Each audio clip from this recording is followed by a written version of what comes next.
நமஸ்காரம். நம்ம எல்லாம் எதுக்கு கோவிலுக்கு போறோம்? நம்ம வாழ்க்கையில இருக்கிற கஷ்டங்கள், மனசுல இருக்கிற கவலைகள் இதெல்லாத்தையும் போய் சொல்லி முறையிடுறதுக்கு ஒரு இடம் வேணும். அதனால கோவிலுக்கு போய் அந்த பெருமாள்கிட்ட நம்ம வேண்டிக்கிறதுக்கு போறோம். அப்போ வேண்டிக்க போறச்சே சில பல வேண்டுதல்களையும் நம்ம வேண்டிட்டு வரோம். அடுத்த தடவை போறச்சே அந்த வேண்டுதல்களை நிறைவேற்றுறதுக்கு போறோம். அதை தவிர நம்ம ஒரு ஊருக்கு ஃபேமிலியோட டூர்லாம் போறோம்னுச்சு.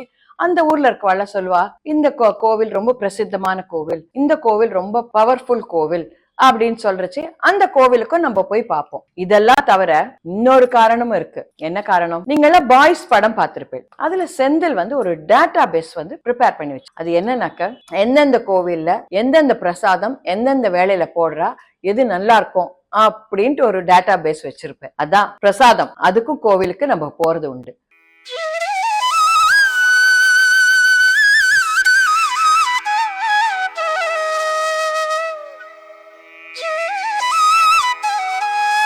நம்ம இப்ப பார்க்க போறது கோவில் பிரசாதங்கள். நிறைய கோவில்கள்ல நிறைய விதமான பிரசாதங்கள் பண்றா.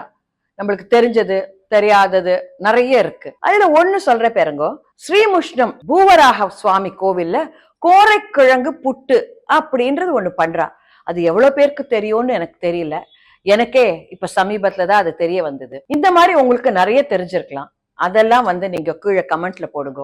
உங்களுக்கு இந்த மாதிரி ப்ரோக்ராம் பிடிச்சிருந்தாக்க சப்ஸ்கிரைப் பண்ணுங்க, ஷேர் பண்ணுங்க, லைக் பண்ணுங்க. இப்போ நம்ம இந்த வீடியோல என்ன பார்க்க போறோம்னா, சுவாமிக்கு நெய்வேத்தியம் பண்ற பிரசாதங்கள், அது எப்படி தயாரிக்கிறா, அதனுடைய சிறப்பு என்ன, ரொம்ப ஃபேமஸான பிரசாதங்கள். கோவிலுக்கு போறச்சே நம்ம எல்லா கோவிலெல்லாம் சேவிச்சுட்டு பிரசாதமும் வாங்கி சாப்பிட்டுட்டு வரோம் இல்லையா? அதுல ரொம்ப ஃபேமஸான பிரசாதங்கள், அதுவும் ரொம்ப டேஸ்டியான பிரசாதங்கள் என்னென்ன பார்க்கலாமா? இப்போ நம்ம பிரசாதம் அப்படின்னு சொன்ன உடனே ஃபர்ஸ்ட் எல்லாருக்கும் உலகம் முழுக்க நினைவுக்கு வருது திருப்பதி லட்டு. அது பிடிக்காதவாளே யாரும் இருக்க மாட்டா. அப்படி ஒரு அமிர்தமான ஒரு பிரசாதம். மோஸ்ட்லி அது நிறைய ஒரு நெய் குத்தி உளுந்துல லட்டு பிடிச்சு முந்திரி பருப்பு பாதாம் பருப்பு எல்லாம் போட்டு பிரமாதமா இருக்கும் அந்த லட்டு. இந்த லட்டை ஒரு 320 ஆண்டுகளாக செஞ்சுட்டு வரா அப்படின்ற மாதிரி ஒரு கேள்வி. இதுக்கு முன்னாடி அவ செஞ்சிருந்தாளா இல்லையா நம்மளுக்கு தெரியாது. ஆனா இந்த லட்டுக்கு பேட்டன்ட் வாங்கி உள்ளது டிடிடி. அது மட்டும் இல்லாம ஜியோகிராபிக்கல் இண்டிகேஷன் டேக், அதாவது GI டேக், அதுவும் இந்த லட்டுக்கு கிடைச்சிருக்கு. ஒரு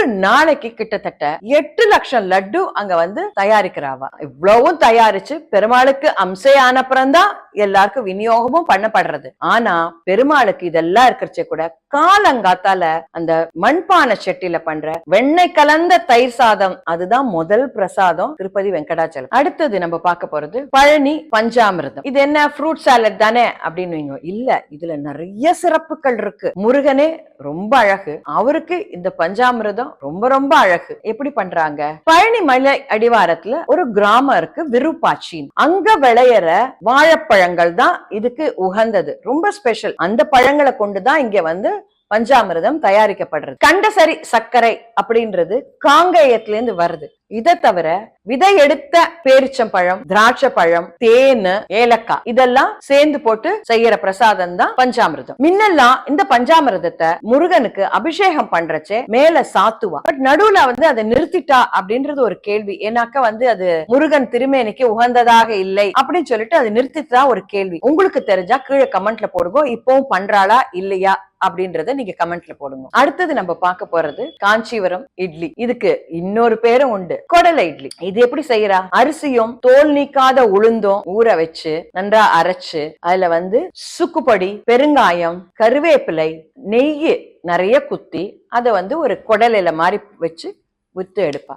ரொம்ப டேஸ்டியான பிரசாதம் இது. இதை நம்ம வீட்டுல கூட நிறைய பேர் செய்யறோம். இதை ஊருக்கெல்லாம் போகணும்னாக்க இந்த மாதிரி பண்ணி நம்ம எடுத்துன்னு போனோம்னாக்க ஒரு 2-3 நாளைக்கு கூட அது வீணாகாம நன்னா இருக்கும். சோ ரொம்ப அருமையான டேஸ்டியான பிரசாதம். இதுக்கு அடுத்தது நம்ம பார்க்க போறது அழகர் கோவில் தோசை. இது எப்படி பண்றா? இதுவும் அரிசியும் தோல் நீக்காத உளுந்தும் ஊற வச்சு அரைச்சு அப்படிதான் பண்றாது. நிறைய நெய் விட்டு பண்றா. அந்த தோசை வாக்கறச்சேவே நம்ம வீட்டுல பண்ற ஊத்தப்பம் சைஸை விட டபுள் சைஸ் பெருசா குத்தி தான் அவ அந்த தோசையை பண்றா. ஆனாலும் அப்படி ஒரு ஸ்பாஞ்சியா சாஃப்டா ரொம்ப பிரமாதமா இருக்கும் அந்த தோசை. அந்த ஒரு தோசை வாங்கி ஒரு 4 கட் பண்ணி 4 பேர் சாப்பிட்டா வயிறு ரொம்ப போயிடும். அவ்வளவு பிரமாதமான தோசை ஃப்ரம் அழகர் கோவில். அடுத்தது நம்ம பார்க்க போறது குருவாயூர் பால் பாயசம். இது வந்து ரொம்ப ஒரு முக்கியமான பிரசாதம் குருவாயூர்ல. நிறைய பேர் வேண்டிண்டு பால் பாயசம் நைவேத்தியம் பண்றேன் அப்படின்னு சொல்லிட்டு அதுக்கு பணம் கட்டுறதுக்கெல்லாம் அங்க ஏற்பாடு பண்ணி வச்சிருக்கா தேவஸ்தானத்துல. இது எப்படி பண்றானாக்க, பாலில் அரிசியை மொத்தமா போட்டு அதை அப்படியே வேக வச்சு கிளறி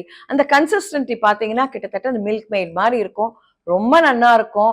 ரொம்ப அருமையான ஒரு பிரசாதம். அடுத்தது நம்ம பார்க்க போற பிரசாதம் திருவல்லிக்கேணி சக்கரை Pongal. This is very very yummy பிரசாதம். இது எப்படி பண்றானாக்க, ஒரு சொல் வழக்கு உண்டு. அவ பண்றச்சவே ஒரு அரிசி, ஒரு முந்திரி, ஒரு திராட்சை என்ற அளவுல தான் போட்டு அவ பண்றா.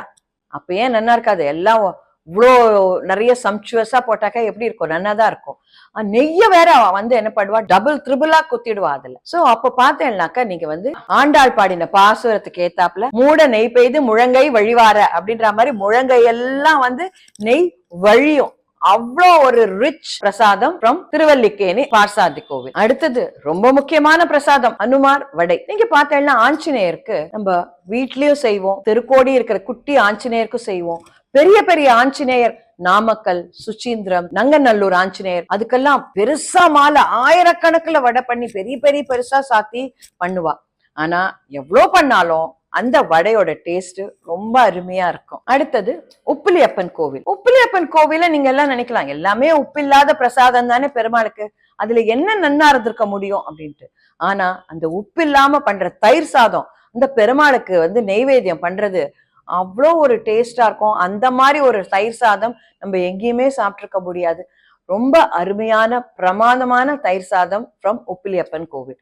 இதை தவிர நிறைய இருக்கு, சொல்லிண்டே போலாம். ஃபார் எக்ஸாம்பிள் மேலக்கோட்டை செல்வநாராயண பெருமாள், அங்க வந்து புளியோதரை. திருப்பேர் நகர் கோவிலடி பெருமாள் கோவில்ல நெய்யப்பம். அங்க வந்து நெய்யப்பம் கிடைக்கிறது ரொம்ப ரேர். ஏன்னா சாயங்கால வேளையில பெருமாளுக்கு வந்து கொஞ்சமா பண்ணி அவ நைவேத்தியம் பண்ணிடுவா. சோ எல்லா பக்தர்களுக்கும் கிடைக்கிறதுன்றது ரொம்ப ரேர்.